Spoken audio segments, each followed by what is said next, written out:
ഇന്ന് വളരെ പ്രധാനപ്പെട്ട ദിനമാണ്. നമ്മുടെ വയനാടിനെ എങ്ങനെ നമുക്ക് പുനഃസൃഷ്ടിക്കാം? ആ ചോദ്യത്തിന്റെ ഉത്തരം തേടുന്ന പ്രധാനപ്പെട്ട ദിവസമായി ഇന്നത്തെ ദിവസം മാറുകയാണ്. കേന്ദ്ര സംസ്ഥാന സർക്കാരുകളുടെ കൂട്ടായ പ്രവർത്തനങ്ങൾ കൊണ്ട് മാത്രമേ വയനാടിനെ തിരികെ കൊണ്ടുവരാനാകൂ. ഇതിൽ ഏറ്റവും പ്രധാനമാകുന്നത് ഇന്ന് പ്രധാനമന്ത്രി നരേന്ദ്രമോദിയുടെ വയനാട്ടിലെ സന്ദർശനമാണ്. ഒരുപക്ഷെ ഇന്നത്തെ അദ്ദേഹത്തിന്റെ സന്ദർശനത്തിന് ശേഷം വയനാടിന്റെ പുനർനിർമ്മാണത്തിന് വേണ്ട സുപ്രധാനമായ ഒരു കേന്ദ്ര പദ്ധതിയുടെ പ്രഖ്യാപനവും നമ്മൾ പ്രതീക്ഷിക്കുന്നുണ്ട്. എന്താണ് ഇന്നത്തെ പ്രധാനമന്ത്രിയുടെ സന്ദർശന പരിപാടികൾ?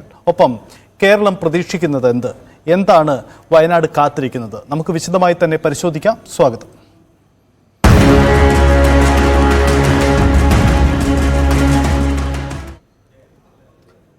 വയനാട്ടിലെ ഉരുൾപൊട്ടൽ മേഖലകൾ സന്ദർശിക്കാൻ പ്രധാനമന്ത്രി നരേന്ദ്രമോദി ഇന്ന് വരികയാണ്. ഡൽഹിയിൽ നിന്ന് 11 മണിയോടെ വിമാനമാർഗം കണ്ണൂരിലെത്തുന്ന പ്രധാനമന്ത്രിയെ ഗവർണർ ആരിഫ് മുഹമ്മദ് ഖാനും മുഖ്യമന്ത്രി പിണറായി വിജയനും ചേർന്ന് സ്വീകരിക്കും. തുടർന്ന് ഹെലികോപ്റ്റർ മാർഗമായിരിക്കും അദ്ദേഹം വയനാട്ടിലേക്ക് എത്തുക.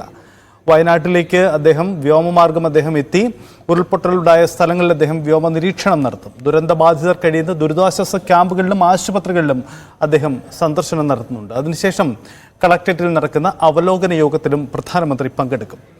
സന്ദർശന വേളയിൽ പ്രധാനമന്ത്രിക്കൊപ്പം കേന്ദ്രമന്ത്രി മലയാളി കൂടിയായ സുരേഷ് ഗോപിയും ഉണ്ടാകും. സന്ദർശനം കണക്കിലെടുത്ത് മുണ്ടക്കൈ, ചൂരൽമല മേഖലകളിൽ ഇന്ന് തിരച്ചിൽ ഉണ്ടാവില്ല. ഇതാണ് ഇന്ന് ആ മേഖലകളിലുണ്ടായിരിക്കുന്ന സാഹചര്യം. ഒപ്പം തന്നെ ഇന്ന് പ്രധാനമന്ത്രിയുടെ സന്ദർശനത്തിന് ശേഷം പ്രഖ്യാപിക്കാൻ പോകുന്ന സുപ്രധാനമായ രാഷ്ട്രീയ നിലപാടുകളും പ്രധാനപ്പെട്ടതാണ്.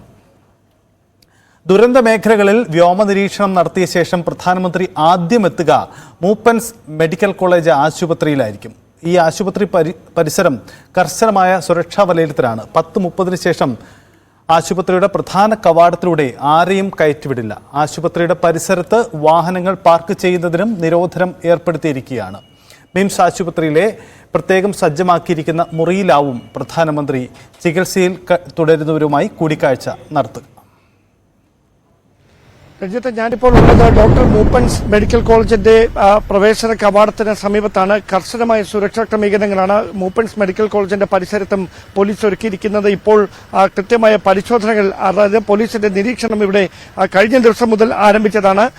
ആശുപത്രി ആയതിനാൽ വാഹനങ്ങളും ഇവിടേക്ക് രോഗികളുമായി എത്തുന്ന വാഹനങ്ങളും മറ്റും ഇവിടെ നിന്ന് നീക്കുക എന്നത് പ്രായോഗികമായിട്ട് ചെയ്യാൻ കഴിയുന്ന ഒരു കാര്യമല്ല. അതുകൊണ്ട് ഒരു 10 മണിക്ക് ശേഷം ആയിരിക്കും ഇവിടെ ഈ നിയന്ത്രണങ്ങൾ ഏർപ്പെടുന്ന തരത്തിലേക്ക് കാര്യങ്ങൾ എത്തുക. നമുക്കറിയാം, ഈ ദുരന്തമുണ്ടായി ഏറ്റവും ആദ്യം രോഗികളെ എത്തിക്കുന്ന ഒരു ആശുപത്രി എന്ന് പറയുന്നത്, അല്ലെങ്കിൽ അത്തരം സംവിധാനങ്ങളുള്ള ഒരു ആശുപത്രി എന്ന് പറയുന്നത് ഈ ഒരു മെഡിക്കൽ കോളേജ് ആശുപത്രിയായിരുന്നു.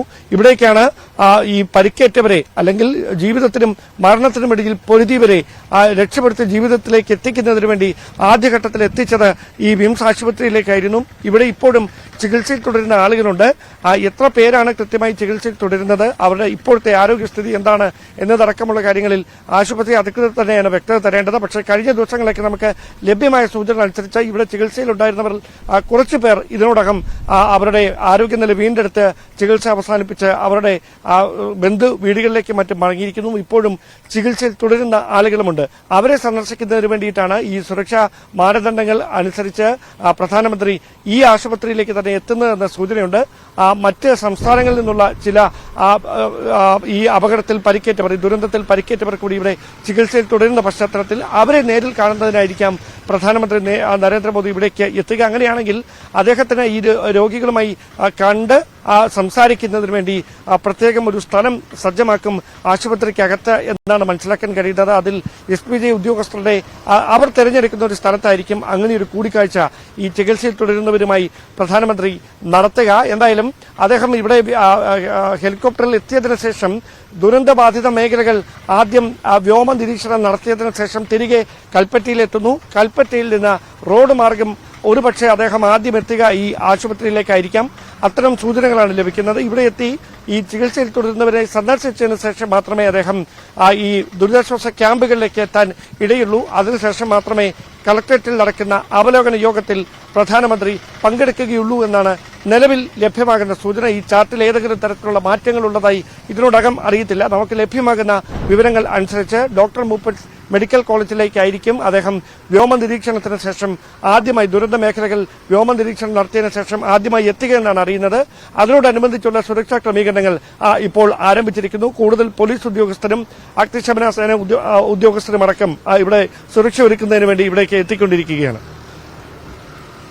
യെസ്, ഡാൻ പങ്കുവച്ചതുപോലെ ആ തരത്തിലാണ് പ്രധാനമന്ത്രിയുടെ സന്ദർശനത്തിന് വയനാട് ഒരുങ്ങിയിരിക്കുന്നത്. പ്രധാനമന്ത്രി ആശുപത്രിയിലെത്തി ഇന്ന് അവിടുത്തെ ദുരന്തബാധിതരെ കാണുന്നുണ്ട്. ഒപ്പം നിലവിലുള്ള ചികിത്സയിൽ കഴിയുന്നവരുടെ വിശദാംശങ്ങൾ തേടുന്നുണ്ട്. അതിന് ആശുപത്രിയിൽ ഒരുക്കങ്ങൾ നടത്തിയിരിക്കുകയാണ്. അതായത് പ്രധാനമന്ത്രിയുടെ വ്യോമമാർഗമുള്ള നിരീക്ഷണത്തിന് ശേഷം അദ്ദേഹം ആദ്യം എത്തുന്ന പോയിന്റ് ഈ ആശുപത്രി ആയിരിക്കുമെന്നതാണ് പ്രധാനപ്പെട്ട കാര്യം. എന്തായാലും അത് വളരെ പ്രധാനപ്പെട്ടതാണ്. എന്താണ് മറ്റൊരുക്കങ്ങൾ? വയനാട് എങ്ങനെ ഒരുങ്ങി എന്ന കാര്യം കൂടി നമുക്ക് പരിശോധിക്കാം. വയനാട്